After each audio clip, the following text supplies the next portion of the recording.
This video, I'm going to teach you how to fix Venmo transfer failed but money taken. So as you can see, this user also have the same problem wherein they have a failed transaction that changed their balance to zero. So to get their money back, as you can see right here, what they can do right there is you just need to head over and speak to someone from Venmo.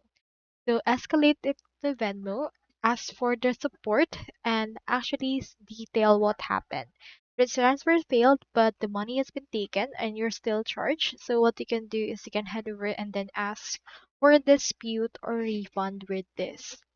So as you can see, this user also happened to them recently. The money showed back up on the accounts 4 days later. And as you can see, you will actually need to give it a few days before escalating it again. So as you can see, we have in here an update. They need to track down. And as you can see, you can head over and then just get your money back from this. So that's all there is today, and I hope this video helped you out.